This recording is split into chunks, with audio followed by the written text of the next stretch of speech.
Bonjour à tous et bienvenue dans Bonjour chez vous. On débute une nouvelle semaine tous ensemble avec un super thème et un super invité. Je vous présente déjà notre thème, que faire lorsque la volonté de Dieu est différente de la nôtre.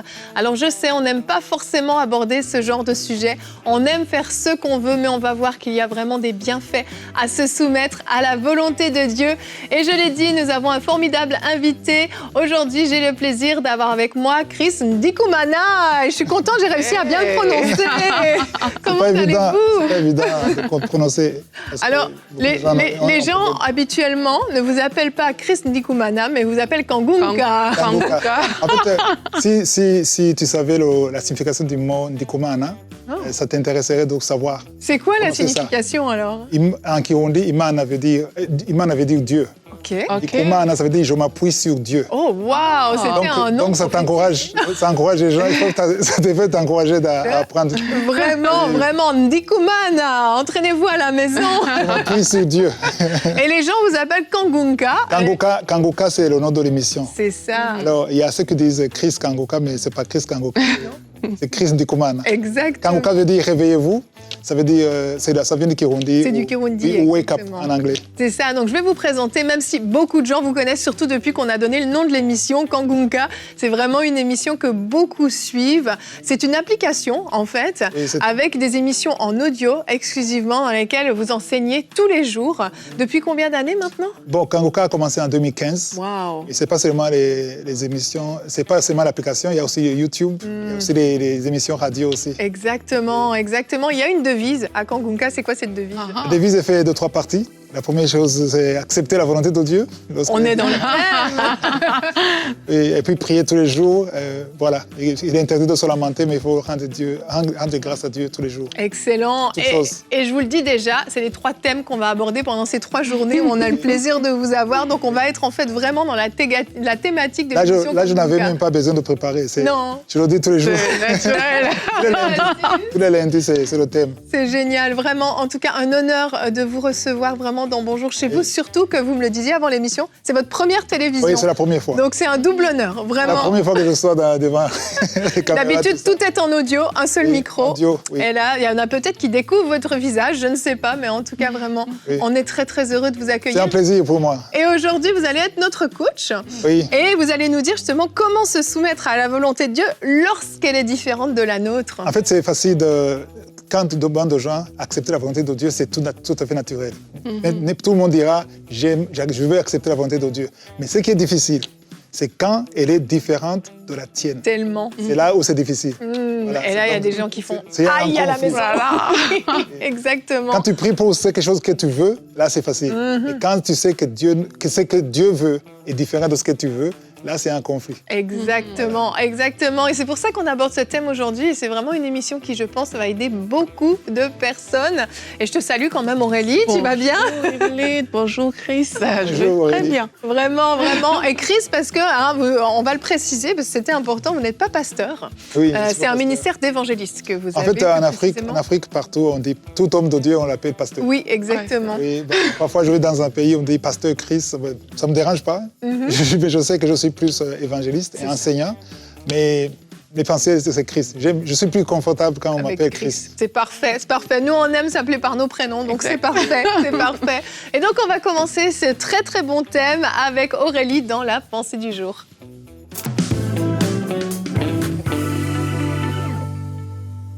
Je vais commencer par ce verset. C'est une déclaration importante de Jésus-Christ qu'on retrouve dans Matthieu 7 au verset 21.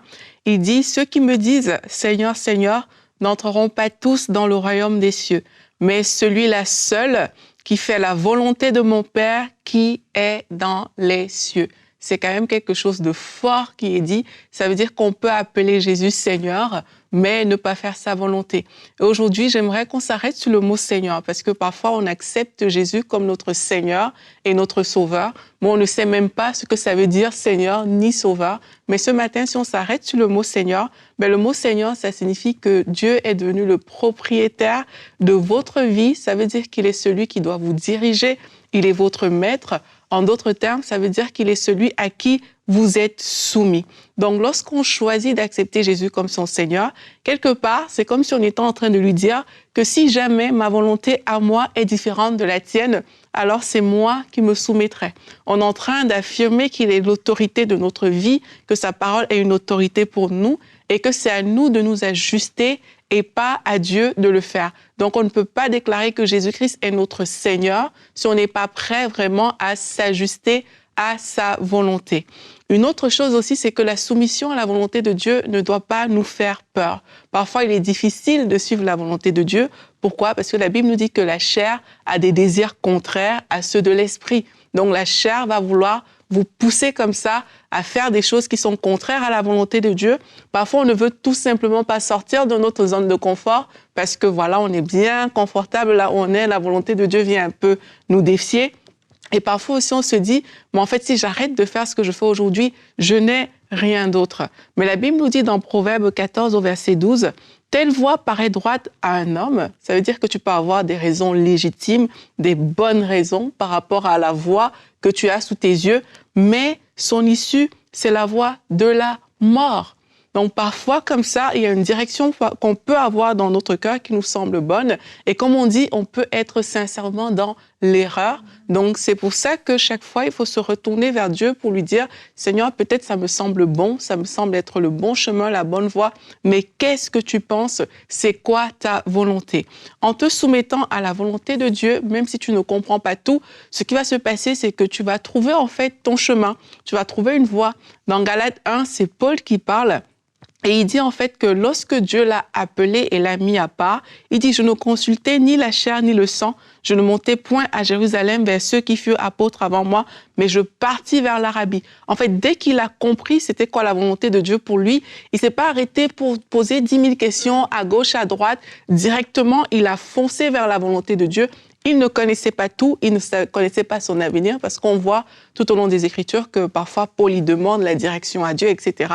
Mais le plus important, c'est que dès l'instant où il a compris c'était quoi la volonté de Dieu, il a été actif et engagé pour faire la volonté de Dieu. Et c'est ce à quoi on veut vous encourager aujourd'hui, c'est vraiment d'être actif, d'être engagé vis-à-vis de la volonté de Dieu, d'être prêt à se soumettre, à laisser Dieu le faire. Et ça ne signifie pas forcément, quand on parle de volonté de Dieu, que vous allez tout abandonner. Quand je dis ça, je pense à David qui voulait construire un temple à Dieu, mais Dieu lui a dit, en fait, c'est pas toi qui vas le faire, t'as versé trop de sang, c'est ton fils qui va le faire. Mais David a obéi, mais qu'est-ce qu'il a fait? C'est qu'il a préparé le chemin pour son fils.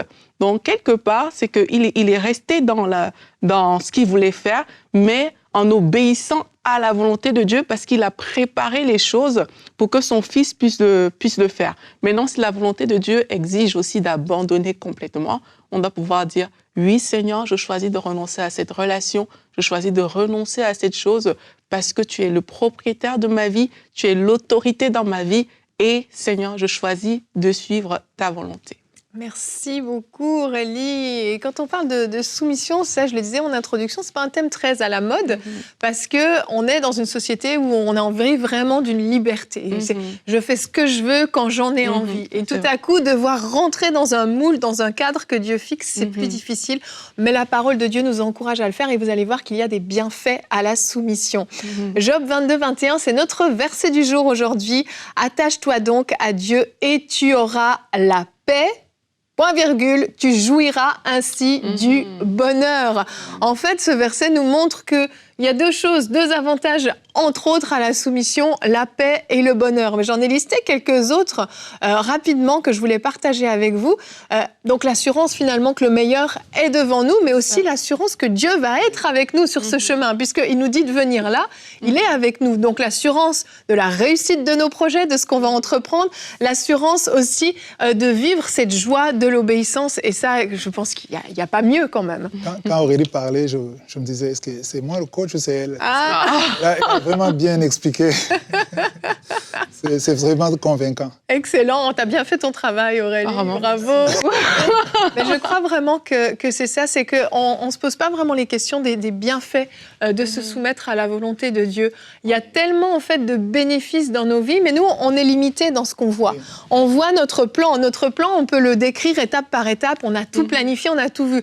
Mais Dieu, parfois, va nous montrer juste une étape. Mais à nous de lui faire confiance pour que justement, la suite des étapes, on sache que le meilleur est devant lui. Et personnellement, dans ma vie, j'ai eu à me soumettre à la volonté de Dieu dans beaucoup de choses, quand elle était contraire à ma volonté, dans beaucoup de choses. Jamais j'ai regretté. Il y a un point très important concernant la volonté de Dieu, c'est tout le choix du conjoint. Oh oui. Donc, c'est un autre sujet. Oh. C'est pas le sujet de... Non, mais mine de rien, c'est important parce que peut-être que certains Parce nous qu'il écoutent y a et sont beaucoup là-dedans. d'enseignements maintenant sur YouTube. Je suis même en train de préparer ça. Je pars maintenant dans Kangoka. Génial. Donc, il y a beaucoup d'enseignements. J'ai entendu même des serviteurs de Dieu qui sont connus, qui disent que maintenant, Dieu ne peut pas te guider vers une femme. Une femme. Donc, c'est-à-dire que c'est à toi de décider, parce qu'ils disent qu'il a choisi la femme d'Adam, Ève. Donc, et quand il a dit « Qu'est-ce que tu as fait ?» Quand il a fait une erreur, et Adam a dit « C'est la femme que tu m'as donnée. » Donc, Dieu était en colère. Il a dit « Désormais, je ne veux plus chercher une femme, vous allez chercher... » Mais il n'y a pas de verset qui dit ça. C'est fou. Ça, et puis, beaucoup de gens croient ça. J'ai entendu beaucoup de serviteurs de Dieu qui disent ça, et disent non, Dieu a été... Ils disent qu'Adam, c'était la seule personne pour qui Dieu a trouvé une femme. Tu ne trouves personne dans la Bible. Mais c'est faux. Ben oui, Qui a trouvé Rebecca. effectivement. Le serviteur d'Abraham, avant de trouver Rebecca, il a d'abord prié. Il a demandé même des signes. Et c'est Dieu qui a guidé la connexion du serviteur d'Abraham et de Rebecca pour que ce soit la femme d'Isaac. Donc, je disais à un ami, il y a Ève, il y a Rebecca, il y a aussi moi. Le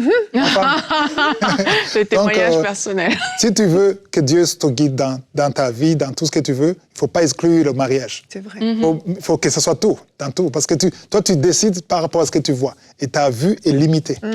Donc Dieu voit là où tu ne vois pas. Vraiment. Et je crois que ça parle à quelqu'un, ce que vous êtes en train de partager, parce que se soumettre justement dans le domaine du mariage, on a une relation, on a quelqu'un, on l'aime et il y a tellement, mais à l'intérieur de nous, on ne sent pas le feu vert de Dieu. Il a dit ça dans la chair. Il y a un combat dans la chair. Exactement. Donc dans Galates 5, 16 à 17, donc, les désirs de la chair sont opposés à ceux de l'esprit. Et pour qu'on ne fasse pas ce qu'on veut, la parole de Dieu dit pour qu'on ne fasse pas ce qu'on veut.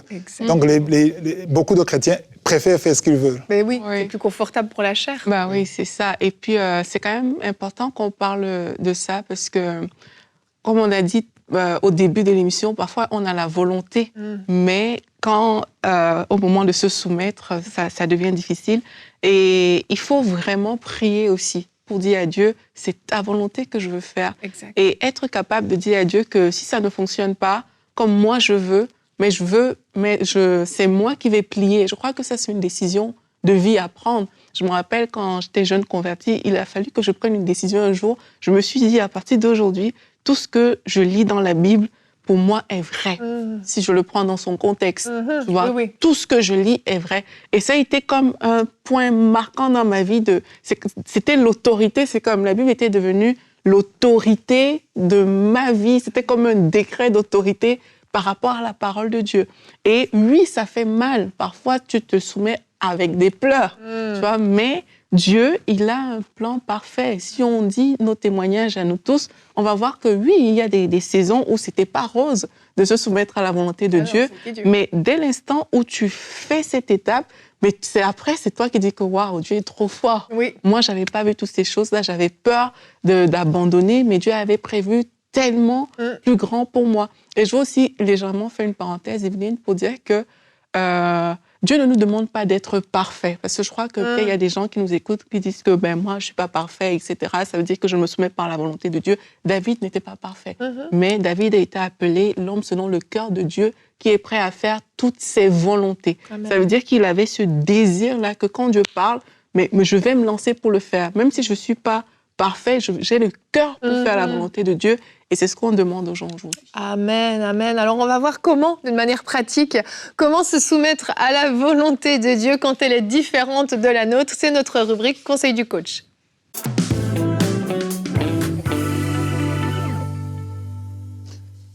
Bon, je commence par un verset. Jérémie 29, verset 11. C'est un verset que beaucoup, ceux qui me suivent dans Kangoka, ils savent ce verset. Je répète ça souvent. On répète jamais trop. Oui, car je connais les projets que j'ai formés sur vous, dit l'Éternel. Projets de paix et non de malheur, afin de vous donner un avenir et de l'espérance. Quand tu sais que Dieu connaît les projets qu'il a formés sur ta vie, sur ton avenir. Et ce verset, beaucoup de chrétiens sont d'accord quand il s'agit de l'œuvre de Dieu, d'autres choses, mais quand il s'agit des choix liés à ses émotions, à ce qu'il préfère, ils ne veulent pas. Par exemple, on parlait du mariage. Comment est-ce que tu peux penser que Dieu a des projets pour toi, mais quand il s'agit de mariage, on met à côté. Donc, parce que par exemple, le partenariat dans le business, tu peux te tromper. Hein? Donc, l'amitié, tu peux te tromper. Quand tu te trompes, tu fais marche arrière. Et quand tu te trompes dans le mariage, qu'est-ce qu'il faut faire? Donc là, il y a la marche arrière est plus compliquée, là. Donc ça, c'est là où il faut faire confiance à Dieu en toutes choses. Alors, maintenant, d'abord, j'avais prévu 2 exemples dans la Bible pour mieux expliquer. Donc, la première chose que je vais dire, un exemple banal, j'aime donner des simples exemples. Quelqu'un qui a fabriqué la voiture Mercedes. Tout le monde connaît la Mercedes. Donc, quand il a fabriqué la Mercedes, il a préparé tout. Quand tu appuies sur l'embrayage, si tu appuies sur l'accélérateur, quand tu tournes à gauche, la voiture doit tourner à gauche. Quand tu tournes à droite, c'est à droite. Alors, supposons que tu es en train de préparer la voiture, tu tournes le volant à gauche, la voiture va à droite. Est-ce que tu vas vendre? Ah non. Tu ne peux pas vendre parce que c'est dangereux. Mais oui. Alors, quand tu ne veux pas faire ce que le Créateur veut, tu es en danger. Donc, son plan n'est pas... Dieu ne peut pas être content quand on ne fait pas ce qu'il veut. Parce que quand il veut une chose, et tu dis, moi, je ne veux pas, qui est le plus intelligent? Donc, c'est là qu'il faut comprendre. Moi, ça m'a beaucoup aidé. Il y a des choses que j'ai faites dans ma vie que je n'étais pas d'accord du tout, selon moi. Et je dis à Dieu, je ne comprends pas, mais puisque c'est ça que tu veux. Souvenez-vous de Pierre. Pierre était un pêcheur Pêcheur de poissons. De poissons. C'était un pêcheur de poissons professionnel. C'était ça, quand Jésus l'a rencontré, il était en train de pêcher. C'était ça, c'est ça, sa carrière. Alors, maintenant, ils ont pêché toute la nuit. Toute la nuit, rien du tout. Et Jésus arrive et dit, jette de l'autre côté. Mais en fait, Pierre a été poli. Il a dit, bon... D'abord, moi, je suis professionnel. Toi, tu es charpentier. Tu ne connais pas les choses de la pêche. Bon, il a essayé d'expliquer à Jésus. Donc, on a pêché toute la nuit. C'était parce que les professionnels, la nuit, avec les lampes, ça attire les poissons. Toute la nuit, ça n'a pas marché. Ça veut dire qu'il avait conclu qu'il n'y a pas de poissons. Mais il a terminé en disant, mais sur ta parole. Donc, c'est sur ta parole. Donc, lui-même n'y croyait pas. Il me dit, sur ta parole, je jette de l'autre côté. Et quand il a jeté de l'autre côté, c'était plein à craquer. Et quand il a vu ça, je m'attendais à ce que Pierre soit content. Il a dit, enfin, on a gagné. Mais il a dit, j'abandonne tout. Pourquoi il a tout abandonné? Parce qu'il a trouvé la source. Donc, s'il peut faire ça, comment est-ce que j'aurais faim? Je ne manquerai de rien. Donc, les gens s'attachent plus aux poissons que c'est lui qui donne le poisson. C'est vrai. Ça, c'est vraiment quelque chose qui m'a touché. Alors, 2 exemples. Le premier exemple, c'est l'exemple de Jésus lui-même. C'est dans Luc, chapitre 22, versets 41 à 44. Jésus était en train de prier, et ça, j'aime dire à tout le monde que ça m'a beaucoup encouragé, parce que Jésus a prié une prière contraire à la volonté parfaite de Dieu. Donc, il a dit, verset 41, il dit, puis il s'éloigna d'eux à la distance d'environ un jet de pierre. Et s'étant mis à genoux, il a prié en disant, Père, si tu voulais éloigner de moi cette coupe. De quelle coupe parlait-il? La coupe de douleur. Oui, être crucifié, la croix. Donc, il voulait quoi? Il voulait que Dieu sauve le monde par une autre voie, par la crucifixion. Il voulait éviter, en quelque sorte. En fait, il voulait éviter la souffrance. Et souvent, quand on ne veut pas accepter la volonté de Dieu, on ne veut pas la souffrance. Mais parfois, c'est la souffrance qu'il faut pour que cette volonté soit faite selon Dieu. Alors, il a dit, si tu voulais éloigner de moi cette coupe, toutefois, j'aime beaucoup toutefois. Quand j'enseigne ça, je demande à tout le monde de répéter le mot toutefois. Parce que c'est toutefois qui sauve. C'est vrai. Dans beaucoup d'autres, si tu m'écoutes dans tes prières, il n'y a pas toutefois, c'est dangereux. Il faut qu'il y ait toujours toutefois. Il a dit toutefois que ma volonté ne se fasse pas, mais la tienne. Ça, c'est le verset 42. Mais j'aime le verset 43, comment il commence. Je ne sais pas dans vos Bibles, mais dans Louis II, le verset 43 commence en disant « Alors, un ange ». Pourquoi ça ne commence pas « alors » ? Quelque chose s'est passé avant « alors ». Alors, les chrétiens veulent « alors ». Alors qu'il n'y a pas eu 42. Cependant. Il n'y a pas de 43 sans 42. Il faut d'abord qu'il y ait 42. Donc, quand Jésus a accepté, d'abord, il a d'abord dit à Dieu, dans d'autres versions, ils disent « Tout est possible à toi ». Autrement dit, tu peux, je sais que je suis venu, il est né pour être crucifié, mais il voulait échapper à la mort. Il a dit à Dieu, tu es capable de passer par une autre voie. Mais il a dit, toutefois, que ta volonté soit faite, non pas la mienne. Alors, un ange lui a apparu du ciel pour faire quoi? Pas pour l'aider à échapper à la croix, mais pour le fortifier. Autrement dit, pour lui donner la force de passer par ce chemin. Donc, quand tu pries, et tu te soumets à la volonté de Dieu, même lorsqu'elle est différente de la tienne, il y a un ange toujours. Ici, peut-être ils n'ont pas vu ça, ils ont eu la révélation, mais l'ange sera toujours là aussi longtemps que tu veux faire ce que Dieu veut, même quand tu n'as pas la capacité. Donc, si Jésus a enduré la croix, s'il a été crucifié, c'est parce qu'il a accepté. Et s'il a pu attendre, donc il a pu être crucifié, être sur la croix, il a enduré tout ce qu'il a enduré sans dire quelque chose de négatif, c'est parce qu'il y avait un ange. C'est pas un secret, c'est ça, c'est biblique. Il y avait un ange. Et quand je sens que je suis dans une situation difficile où je ne peux pas faire ce que Dieu veut, je prie Seigneur, je dis Seigneur, je veux le faire, mais envoie-moi un ange. Et Dieu envoie un ange. Et l'ange te permet de continuer le chemin. Alors, l'ange lui est apparu pour le fortifier. Il était en agonie, il priait plus instamment et sa sueur devint comme des grumeaux de sang. Donc, c'était une grande souffrance. Ça, c'est le premier exemple de la Bible parce que Jésus a accepté. Mon frère, ma soeur, l'ange ne viendra pas si tu n'acceptes pas. Il n'y aura pas d'alors. Alors, c'est après que Jésus a dit toutefois ou cependant. Si il n'y a pas de toutefois, ça ne marche pas. Donc ça, c'est le premier exemple. Le deuxième exemple, c'est dans 1 Samuel chapitre 8, l'histoire du peuple d'Israël, parce qu'on parle des rois d'Israël, il y a beaucoup de rois d'Israël, mais pour ceux qui ne savent pas, Dieu n'a jamais prévu un roi en Israël. Il n'a jamais voulu qu'il y ait un roi. Dieu voulait être lui-même le roi. Et ils ont insisté. Dans 1 roi chapitre 8, verset 6, Samuel vit avec des plaisirs qu'il disait. Donc, le peuple de Dieu voulait un roi. Il était déçu. Il a dit, donne-nous un roi pour nous juger. Et Samuel pria à l'Éternel. Il a prié à Dieu, il a dit, ce peuple veut un roi.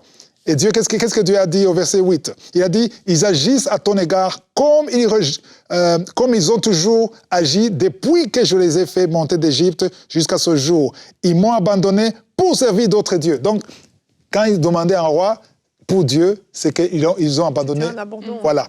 Donc, si on refuse la volonté de Dieu, c'est un abandon. Les gens trouvent ça que c'est normal. C'est pas normal. Quand tu abandonnes Dieu, Dieu est déçu. Et au verset 9, il a dit, écoute donc leur voix, mais donne-leur des avertissements.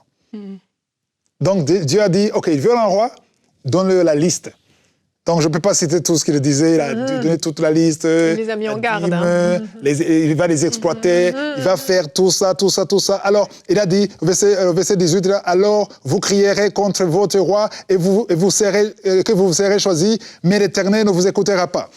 Au verset 19, je croyais qu'ils étaient convaincus. Oui. Hein? Après tout, par exemple, tu veux me dire, tu veux boire ça. Et si tu bois ça, tu vas avoir ça, cette maladie, tu seras à l'hôpital, ta peau va changer, tout le monde va pleurer et tu risques même de mourir. Et tu dis, je m'en fous, je veux ce jus. C'est ça. Malgré les avertissements. Donc il y avait des avertissements, mais ils n'ont pas compris. Au verset 19, le peuple refusa d'écouter la voix de Samuel. Et il disait, non, dirent-ils, mais il y aura un roi sur nous. Et pourquoi il voulait un roi? Et nous aussi, nous serons comme toutes les nations. C'est un peu ridicule. Tu veux juste comme tout le monde. Et Dieu a dit, OK, on va te donner un. Et c'est lui-même qui a choisi le roi, Saül. Donc ça dit que quand tu veux un roi, quand tu veux ta volonté, quand tu insistes, parfois Dieu permet ça. Il a permis ça et ils ont eu des sous. Voilà les problèmes que nous avons aujourd'hui. C'est parce qu'ils voulaient un roi. S'ils avaient accepté la volonté de Dieu, si Dieu avait dirigé Israël, il y a beaucoup de problèmes dans son monde qui ne seraient pas dans son monde. Alors, maintenant, je dis souvent aux gens que si tu as la grâce que Dieu ferme la porte, c'est pour ton bien. Tu es heureux. Parfois, Dieu ne ferme pas.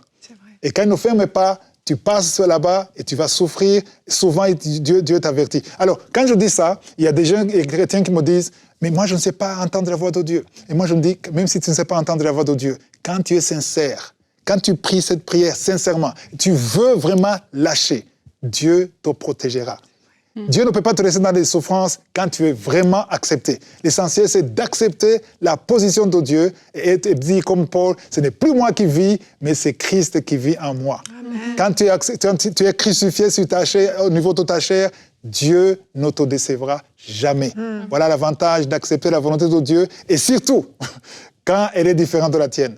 Donc, accepter la volonté de Dieu, tout le monde accepte. Tu vas demander dans la rue, tout le monde dit, bien sûr, je veux la volonté de Dieu. Mais quand tu veux épouser cette fille, quand tu veux son visa, tu veux vraiment aller au Canada, qui te dit que Dieu te veut au Canada? L'important, c'est d'être là où Dieu te veut pour faire ce que Dieu a préparé. Parce qu'avant que tu sois né, Dieu te connaissait, Dieu savait, il a un plan. Dans Psaume 139, il dit que dans le livre de Dieu, tous les jours de ta vie sont déjà écrits. Que Dieu vous bénisse. Merci beaucoup, Chris, vraiment merci. Et quand je vous écoute, je sens dans mon cœur, il y en a chez qui ça tire, là. Ça tire parce que vous avez pointé du doigt certaines choses. Et j'aimerais juste prendre 2 petites minutes. Je veux prier pour vous. Maintenant, si c'est votre cas, Seigneur, que tu viennes maintenant, oui, fortifier mon frère, ma sœur qui suit cette émission et qui a le cœur tiraillé. Seigneur, que tu viennes vraiment confronter tous les mensonges qui peuvent les empêcher de croire que ta volonté est ce qu'il y a de meilleur pour eux. Père, viens mettre une paix surnaturelle dans leur cœur. Amen. Et comme tu as fortifié ton fils dans le jardin de Gethsémané par cet ange, oui, Père, que tu viennes mettre un ange pour venir fortifier mon frère et ma sœur qui a besoin d'être encouragé, pour se soumettre, pour lâcher, pour renoncer, pour se soumettre complètement à ta volonté, Père. Amen. Merci, Seigneur. Amen. Amen. Amen. Merci beaucoup. Ah là là, ça m'a... Waouh. J'aurais écouté encore. J'ai tellement aimé ça, juste la partie de vouloir être comme les autres peuples. C'est comme les autres. Tellement ça. Même aujourd'hui, mais oui, tu veux être comme vraiment. les autres, les gens prennent des crédits pour avoir la voiture. Pour être comme les autres. C'est ça. Oui. Être à la mode. Oui, à la mode. Vraiment, vraiment. Si c'est toi... Reçois cette parole, arrête de vouloir te conformer aux autres, d'être comme les autres. Tu es unique, Dieu t'a créé unique et celui que tu es est suffisamment précieux. Tu n'as pas besoin d'être comme les autres, mais soumets-toi à la volonté de Dieu. Merci pour ce thème. Bon, cette semaine commence fort et ce n'est que le début. Demain, on va parler prière, comment prier tous les jours. Et on ne dit pas simplement une petite prière ou juste... On va parler de la vraie prière, on va parler des vraies choses demain.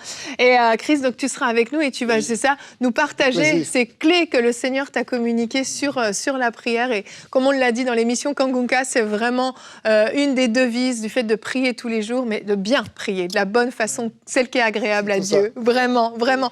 Merci beaucoup pour cette belle émission à tous les deux. On se retrouve demain. Merci d'avoir été avec nous. Bonjour chez vous.